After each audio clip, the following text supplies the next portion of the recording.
ଏବଂ ସବୁବେଳେ OBC OBC ବୋଲି ବୋବାଳି ଛାଡ଼ନ୍ତି। ଓବିସି ଭିତରୁ ସେ କ'ଣ ବାହାଘର କରିପାରିଲେନି? କିନ୍ତୁ ଲୋକମାନଙ୍କୁ କହନ୍ତି ଓବିସିଙ୍କ ବିଷୟରେ ଏବଂ ସାମାଜିକ ନ୍ୟାୟ ବିଷୟରେ ଏବଂ ବିଆର୍ ଆମ୍ବେଦକର ତାଙ୍କ ନୀତି ଆଦର୍ଶ। ନବୀନ ବାବୁ ସେଇ କଥା ପଚାରିଲେ ଯେ ତମେ ବିଆର୍ ଆମ୍ବେଦକର ନୀତି ଆଦର୍ଶ ଭିତରୁ ଯଦି ଗୋଟେ ଝିଅ ଆଣି ବାହାଘର କରିଥାନ୍ତ ତାହେଲେ ଲୋକଙ୍କୁ ଗୋଟେ ସମାଜ ସଂସ୍କାରକ ଏବଂ ସମାଜକୁ ଗୋଟେ ବାର୍ତ୍ତା ହେଇଥାନ୍ତା। ଗଣମାଧ୍ୟମରେ ବାଜିଲା ନବୀନ ବାବୁ ରାଜା ସ୍ୱାଇଁକି କଣ କହିଲେ, ଆକ୍ଚୁଆଲି କଣ କହିଥିଲେ? ଶୁଣନ୍ତୁ, କାଲି ବିଜେଡିର ସଭାପତି ବିରୋଧୀ ଦଳ ନେତା ନବୀନ ପଟ୍ଟନାୟକ ଆଠଗଡ଼ ବିଧାୟକ ରାଜା ସ୍ୱାଇଁକି କଣ ପଚାରିଲେ ବୋଲି ସବୁ ଗଣମାଧ୍ୟମ କାଲି ବଜେଇଲେ ଏବଂ ତାପରେ ଯାହା ନ୍ୟୁଜ ଆସିଲା ଏ ରାଜା ବାବୁଙ୍କୁ ପଚାରିଲେ ତମ ପୁଅ ବାହାଘର କେବେ ହଉଛି, କୋଉଠି ହଉଛି, କେମିତି ହଉଛି।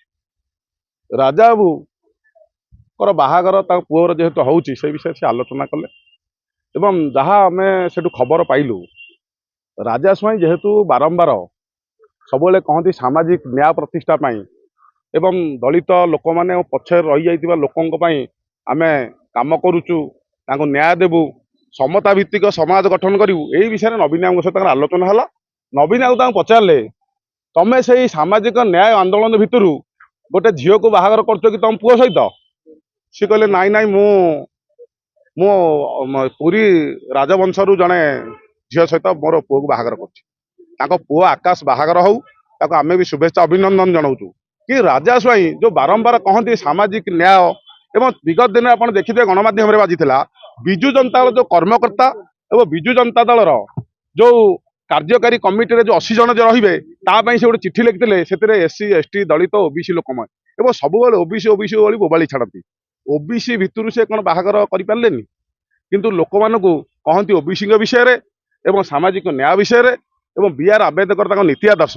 ନବୀନ ବାବୁ ସେଇ କଥା ପଚାରିଲେ ଯେ ତମେ ବିଆର୍ ଆମ୍ବେଦକର ନୀତି ଆଦର୍ଶ ଭିତରୁ ଯଦି ଗୋଟେ ଝିଅ ଆଣି ବାହାଘର କରିଥାନ୍ତ ତାହେଲେ ଲୋକଙ୍କୁ ଗୋଟେ ସମାଜ ସଂସ୍କାରକ ଏବଂ ସମାଜକୁ ଗୋଟେ ବାର୍ତ୍ତା ହେଇଥାନ୍ତା। ତମେ ଆମର ଯେମିତି ଓଡ଼ିଶାର ଜଣେ ଆଠମଲ୍ଲିକର ପିକେ ମହାନନ୍ଦିଆ ସ୍ୱିଡେନ ରାଣୀକି ବାହା ହେଇଥିଲେ ସାଇକେଲରେ, ସେମିତି ରାଜା ସ୍ୱାଇଁ ଚାନ୍ଦିନ ଚୌକରୁ ଲାମ୍ବି ସ୍କୁଟରରେ ଆଠଗଡ଼ ଯାଇ ଆଠଗଡ଼ରୁ ମୁଣ୍ଡଳି ରାସ୍ତା ଦେଇ ପୁରୀ ରାଜାଙ୍କ ଘରେ ପହଞ୍ଚି ଗଲେଣି।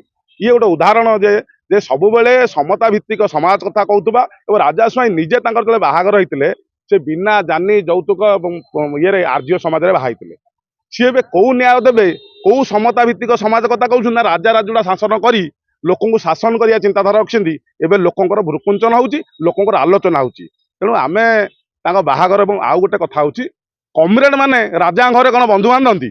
ରାଜା ସ୍ୱାଇଁ ନିଜେ ହଉଛନ୍ତି ହିନ୍ଦ ମଜଦୁର ସଭାର କାର୍ଯ୍ୟକାରୀ ସଭାପତି, ତାଙ୍କ ପୁଅ ହଉଛନ୍ତି ହିନ୍ଦ ମଜଦୁର ସଭାର ଯୁବ ସଭାପତି। ଶ୍ରମିକ ଗୋଟେ ରାଜାଙ୍କ ଘରେ କେମିତି ବନ୍ଧୁ ବାନ୍ଧୁଛନ୍ତି ଏବେ ଓଡ଼ିଶାର ଚର୍ଚ୍ଚା। ସିଏ ଯେହେତୁ ଶ୍ରମିକ ନେତା, କାହିଁକିନା ଦୋକାନୀ ସଂଘ ଦେଖିବେ ବ୍ୟବସାୟ ହେଇଥିଲେ ଦୋକାନୀ ସଂଘର ସଭାପତି ହବ କି ମେମ୍ବରଟେ ହେଇଥିବ, ଆଇନଜୀବୀଟେ ହେଇଥିଲେ ଆଇନଜୀବୀର ସଂଘର ସଭାପତି ହବ, ଟ୍ରକ ମାଲିକଟେ ଟ୍ରକ ମାଲିକ ସଂଘର ସଭାପତି ହବ। ଏଇଭଳିଆ ଯେତେବେଳେ ଶ୍ରମିକ ସଂଗଠନର ସଭାପତି ହେଇଛି ଯୁବ ସଭାପତି ଓଡ଼ିଶାର ଏବଂ ନାନା ପ୍ରକାର ଆଠଗଡ଼ରେ ଯୋଉ କମ୍ପାନୀ ଗୁଡ଼ିକ ଅଛି ସେଥିରେ ରାଜା ସ୍ୱାଇଁଙ୍କ ପୁଅ ହଉଛି ସଭାପତି। ରାଜା ସ୍ୱାଇଁ ହଉଛନ୍ତି ଓଡ଼ିଶାର କାର୍ଯ୍ୟକାରୀ ସଭାପତି ବି ହିନ୍ଦ ମଜଦୁର ସଭାର ମଜଦୁର ମାନଙ୍କର। ମଜଦୁର ଏବଂ କମ୍ରେଡ ଆଇଡିଓଲୋଜିର ଥିବା ଲୋକ ରାଣୀ ଘରେ କେମିତି ରାଜା ରାଣୀଙ୍କ ଘରେ ବାହାଘର ହଉଛି ତାହା ଏବେ ବି ଓଡ଼ିଶାରେ ଗୋଟେ ରୋଚକ ଘଟଣା ଘଟିଛି ଏବଂ ଆଠଗଡ଼ ନିର୍ବାଚନ ମଣ୍ଡଳୀର ଲୋକ ଆଲୋଚନା କରୁଛନ୍ତି ଏ ଘଟଣାଟି କ'ଣ ନା ରାଜା ହେଇକି ଆଠଗଡ଼କୁ ଶାସନ କରିବା ଯୋଉ ମାନସିକତା ଅଛି ତାକୁ ପ୍ରତିଫଳିତ ହଉଛି।